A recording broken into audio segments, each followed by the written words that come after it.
दोस्तों, नागमणि एक इच्छाधारी नागिन को बहुत शक्तिशाली बना देती है, परंतु कहते हैं कि कार्तिक पूर्णिमा के दिन एक साधारण नागिन भी बगैर मणि के विशेष शक्तियां पाती है, परंतु वो शक्तियां सिर्फ पूर्णिमा की ही रात तक ही उनके पास रहती हैं। इन शक्तियों के सहारे नागिन कोई भी रूप धारण कर सकती है और कोई भी आकार ले सकती है। दोस्तों, नाग नागिन महादेव शिव को ही अपना आराध्य मानते हैं। अगर आप भी महादेव के परम भक्त हैं तो सच्ची श्रद्धा से कमेंट बॉक्स में हर हर महादेव जरूर से लिख दीजिए। दोस्तों, ये चमत्कारिक घटना है उत्तर प्रदेश के एक छोटे से गांव सीतापुर की। दरअसल ये घटना घटित हुई सीतापुर के मुखिया और वहां के सबसे धनी इंसान रतन लाल जी के साथ। परंतु रतन लाल जी आज से करीब 5 साल पहले एक साधारण एवं गरीब व्यक्ति का जीवन व्यतीत किया करते थे। वो अक्सर जंगल में अपनी बकरियां चराने जाया करते थे। एक दिन बकरी चराते चराते वो जंगल के थोड़ा अंदर निकल गए। उसी जंगल में एक इच्छाधारी नागिन अपने नाग के साथ ही विशाल पेड़ के पास रहती थी। वो नागिन गर्भवती थी। शाम का वक्त था और रतन लाल जब उस पेड़ के पास से गुजरा तो उसे वहां एक तेज चमकती हुई चीज दिखाई दी, परंतु साथ ही वो दोनों नाग नागिन भी वहीं पर थे। वो उन्हें देखकर थोड़ा डर गया और वहां से तुरंत जल्दी जल्दी अपने घर की तरफ निकल लिया। परंतु उस रात वो जो चीज चमक रही थी बार बार रतन लाल जी के ध्यान में आ रही थी, परंतु वो इतना तो समझ गए थे कि वो हो ना हो कोई ना कोई बहुत ही मूल्यवान चीज है और सोचने लगे कि अगर वो मुझे मिल गई तो मैं भी धनवान हो जाऊंगा। परंतु सबसे बड़ी मुश्किल थी वो दोनों नाग नागिन। अगले दिन जब वो वापस जंगल में उस पेड़ वाले स्थान पर गया तो वो कुछ दूरी पर खड़े होकर छिपकर उस पेड़ के पास रह रहे नाग नागिन को देखने लगा। कुछ देर देखने के बाद उसने ध्यान दिया कि नागिन तो गर्भवती है। उस रात वो घर वापस आकर बस यही सोचने लगा कि यही अच्छा मौका होगा, जब नागिन अपने बच्चे को जन्म देगी तभी वो नागमणि चोरी कर लेगा, क्योंकि उस समय नागिन कमजोर होगी और बस नाग को ही मारना होगा। दोस्तों, कहते हैं अगर किसी नाग के मुंह की तरफ गोबर मार दिया जाए तो वो अपना होश खो बैठता है। अब रतन हर रोज गोबर लेकर उस विशाल पेड़ के पास छुपकर सही मौके का इंतजार करने लगा। एक दिन वो मौका भी आ गया जब नागिन अपने बच्चे को जन्म देने वाली थी। तभी चुपके से रतन ने नाग के मुंह पर तेजी से गोबर मारा और फिर एक बड़े पत्थर से नाग को मार डाला। फिर उसने नागिन और उसके बच्चे को भी मार डाला और उस मणि को उठाकर जल्दी से घर की तरफ निकल पड़ा।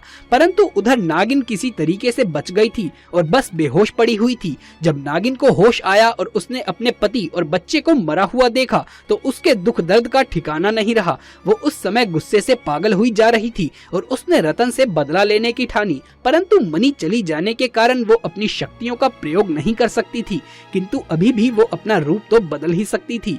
इधर रतन को जैसे ही मणि मिली उसका पूरा जीवन ही परिवर्तित हो गया। उसकी फसल इस बार काफी अच्छी हुई और महंगे दामों पर बिकी। उसकी तो जैसे मानो लॉटरी ही लग गई हो, क्योंकि वो जो भी धंधा कर रहा था उसे हर जगह से लाभ ही मिल रहा था। रतन को पता था कि ये सब उस चमत्कारी नागमणि का ही कमाल है। गांव में हर जगह उसका नाम था। रतन के इस रुतबे को देख एक अच्छा रिश्ता रतन के लिए उसके पास ही के गांव से आया और सीमा नाम की सुंदर स्त्री से उसका विवाह संपन्न हुआ।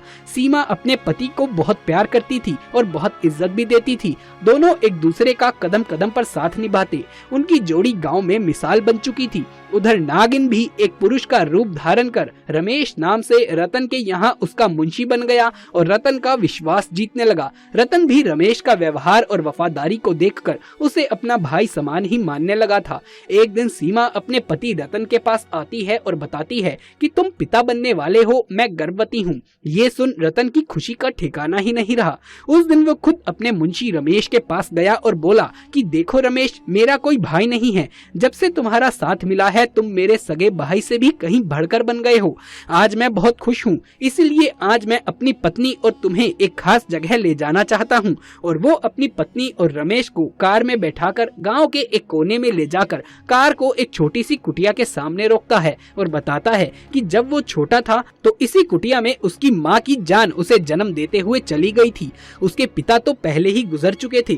तब उसे एक बूढ़े बाबा ने यहीं दफना दिया और रतन को उसी बूढ़े बाबा ने पाला था। रतन बताता है कि जब भी उसके साथ साथ कोई घटना होती है या फिर वो दुखी होता है तो वो उसी कुटिया के पास चला आता है। यहाँ उसे एक अनोखे सुकून का एहसास होता है। रतन आगे बताता है कि आज मैं तुम दोनों को यहाँ इस जगह पर इसीलिए लेकर आया हूँ क्योंकि तुम दोनों अब मेरी जिंदगी का एक अहम हिस्सा बन चुके हो। दोस्तों ये सुन दोनों की आंखों में पानी भर आता है। कुछ देर रुकने के बाद वापस से वो लोग पहाड़ी से होते हुए घर की ओर जाने लगते हैं तो अचानक से पहाड़ी पर कार एक बड़े पत्थर से टकराती है और झटके के साथ रतन तो कार में ही फंसा रह जाता है, परंतु उसकी पत्नी सीमा पहाड़ से नीचे गिरकर एक पेड़ पर अटक जाती है और उस पेड़ के ठीक नीचे एक गहरी खाई थी। और दोस्तों वो रात कार्तिक पूर्णिमा की ही रात थी। रमेश अपनी शक्तियां पाकर पुनः नागिन रूप धारण कर लेता है। रतन रमेश को देखकर चौंक जाता है। रमेश अब नागिन में पुनः बदल गया था। वो नागिन रतन को बताती है कि एक दिन वो भी ठीक इसी तरीके से इसी परिस्थिति में फंसी हुई थी जब रतन ने उसका पूरा घर संसार लूट लिया था, उसके पति और उसके बच्चे को मारकर, और आज मेरे पास बदला लेने का सही मौका है। रतन घायल गाड़ी में फंसा हुआ था और रो रो कर नागिन को बोलता है कि भले ही मेरी जान ले लो लेकिन मेरी पत्नी गर्भवती है, उसे छोड़ दो। परंतु तभी उस नागिन को अपनी स्थिति याद आ जाती है कि क्या होता है जब कोई अपना छिन जाता है, वो जिंदगी का सबसे बड़ा दुख होता है। नागिन ने रतन का उसके पत्नी के प्रति सच्चा प्यार देखकर उसे माफ कर दिया और सीमा को उस पेड़ से निकाल कर बचा लिया तथा दोनों को अस्पताल तक छोड़ वापस जंगल में उसी विशाल पेड़ के पास चली गई।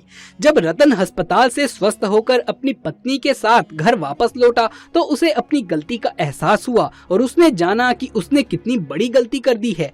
फिर वो नागमणि को लेकर उसी विशाल पेड़ के पास गया और उस पेड़ के पास उस मणि को रखकर फूट फूट कर रोने लगा और शाम को वापस से घर आ गया।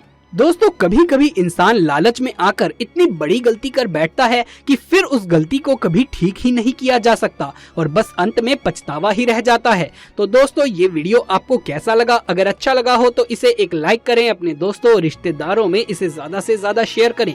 कमेंट बॉक्स में महादेव के सच्चे भक्त हर हर महादेव जरूर से लिख दें। आगे भी ऐसे वीडियोस देखते रहने के लिए हमारे चैनल को सब्सक्राइब कर पास वाले बेल आइकन को भी दबा लीजिए। जल्द मुलाकात होगी आपसे किसी अगली वीडियो में। तब तक के लिए आप सभी का धन्यवाद।